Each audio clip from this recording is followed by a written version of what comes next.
Bharatiya Janata party రాష్ట్ర శాఖ పిలుపు మేరకు భువనగిరి మండలంలోని ఎంఆర్ఓ ఆఫీస్ ముందట ఈ యొక్క నిరసన కార్యక్రమం నిర్వహించడం జరుగుతుంది. ఎందుకంటే రాష్ట్రంలోకి అధికారంలోకి వచ్చే ముందు రేవంత్ రెడ్డి ప్రభుత్వం ఏ విధంగా 6 గ్యారంటీలు 420 అబద్ధాలు చెప్పుకుంటూ అధికారంలోకి వచ్చిన తర్వాత ఇప్పటి వరకు కూడా ఏ ఒక్క మహిళకు 2500 రూపాయలు ఇచ్చిన దాఖలాలు లేవు. అదేవిధంగా చేయూత పెన్షన్ 2000 రూపాయల నుంచి 4000 రూపాయలు చేస్తామన్నటువంటి ప్రభుత్వం ఇప్పటి వరకు 4000 రూపాయలు కాదు 2.5 సంవత్సరాల నుంచి భర్తలను కోల్పోయినటువంటి ఏ ఒక్క వితంతు కూడా కొత్తగా పెన్షన్ ఇచ్చినటువంటి దాఖలాలు లేవు. అదేవిధంగా ప్రతి సంవత్సరం జాబ్ క్యాలెండర్ విడుదల చేస్తామని చెప్పినటువంటి రేవంత్ రెడ్డి ప్రభుత్వం ఇప్పటి వరకు జాబ్ క్యాలెండర్ విడుదల చేసింది లేదు.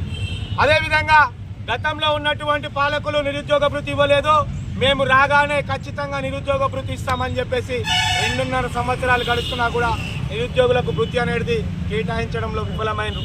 అదేవిధంగా విద్యార్థులు చదువుకోవడం కోసం ఇవ్వాల్సినటువంటి స్కాలర్షిప్లను కానీ రియంబర్స్మెంట్ను కానీ ఇవ్వలేక ఇప్పటికీ కూడా ఎన్నో కళాశాలలు మూతపడే పరిస్థితులు ఉన్నట్టు.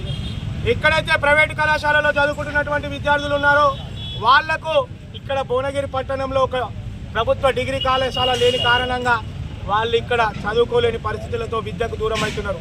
ఇకనైనా కాంగ్రెస్ ప్రభుత్వం ఈ విషయాలను గ్రహించి వెంటనే ఎవరికైతే న్యాయం చేయాలనుకుంటున్నావో విద్యార్థులకు కానీ యువతకు కానీ అదేవిధంగా వితంతువులకు కానీ మహిళలకు కానీ వృద్ధులకు కానీ ప్రతి ఒక్కరికి న్యాయం చేయాలని చెప్పేసి భారతీయ జనతా పార్టీ పక్షాన డిమాండ్ చేస్తా ఉన్నాం.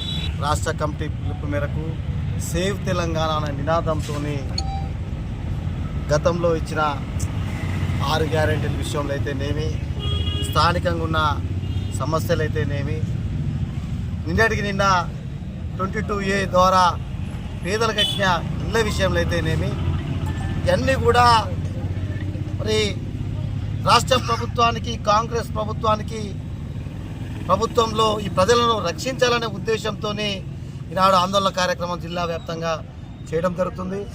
దానిలో భాగంగా ఈనాడు భువనగిరిలో 22A ద్వారా సుమారు 5000 ఇండ్లను పేద ప్రజలు కోల్పోతూ ఉన్నారు. కానీ కాంగ్రెస్ పార్టీ నాయకులు ఏమంటారు, ఈ యొక్క ఇండ్లు కావు, వీళ్ళకు రక్షణ కల్పించాలనే ఉద్దేశంతోనే అమ్మకం జరగొద్దని మేము వీళ్ళకు ప్రొడక్షన్ చేయడానికి ఈ యొక్క జీవోని తీసుకొచ్చి రావడం జరిగిందని చెప్తా ఉన్నాను. మేము కాంగ్రెస్ పార్టీలో నాయకులు మాటలు నమ్మతలేరని అధికారులతో కూడా మాట అనిపిస్తున్నారు. మేము ఒకటే అధికారులకు కానీ కాంగ్రెస్ పార్టీ నాయకులను ఒకటే భారతీయ జనతా పార్టీ తరఫున డిమాండ్ చేస్తూ ఉన్నాం. మీరు అన్న గ్యారంటీతో అధికారం వచ్చారు, ఫీజు రిమెంబర్ లేదు, విద్యార్థులు రోడ్ల పెట్టారు, వికలాంగులకు 6000 పెన్షనరు వికలాంగులను రోడ్ల మీదకి వేసారు. అదేవిధంగా ఓల్డేజ్ వితంతు పెన్షన్ 2000 నుంచి 4000 చేస్తామన్నారు, అది లేదు. సాగునీటి జలాలను అందిస్తామన్నారు. ఇక్కడ గంధమల్ల ప్రాజెక్ట్ అయితేనేమి, అదేవిధంగా పైన ఉన్నటువంటి కాళేశ్వరం ప్రాజెక్టు ఆలేరు ప్రాంతానికి నీరు అందించడం అయితేనేమి, అదేవిధంగా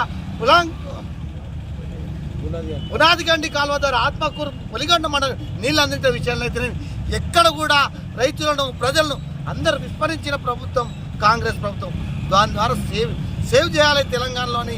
ఈనాడు అసెంబ్లీలో కూడా మా వంతు పార్టీ నాయకులు ఈనాడు ఉద్యమాలు చేస్తున్నారు. మేము ఇప్పుడు కూడా ప్రజలను అడుగుతా ఉన్నాం, ఈనాడు కాంగ్రెస్ పార్టీ నాయకులను అడుగుతా ఉన్నాం, మీరు ఈ యొక్క తెలంగాణ సేవ్ చేసుకోవాలి, కాంగ్రెస్ ప్రభుత్వం నుంచి ఉద్యమం చేయాలని ప్రజలను కోరుతా ఉన్నాం. ఈ యొక్క ఉద్యమం ఇంతటితో ఆగదు, ఖచ్చితంగా జిల్లా వ్యాప్తంగా ఈనాడు అందరిని సమీకరించి ఇలా గీతా కార్మికులు, చేనేత కార్మికులు, రైతులను, అదే అన్ని వృత్తుల కళాకారులను కూడా తెలంగాణ ఉద్యమకారులను కూడా అందరూ పోగు చేసి జిల్లా వ్యాప్తంగా పెద్ద ఉద్యమం నాడు చేయబోతున్నాం. రాబోయే రోజుల్లో కాంగ్రెస్ నుంచి ఈ తెలంగాణ రాష్ట్రాన్ని రక్షించేందుకు భారతీయ జనతా పార్టీ ప్రణాళిక రూపుకొని ప్రజలందరూ కూడా కట్టుకొని ముందుకు వెళ్తామని చెప్తాం.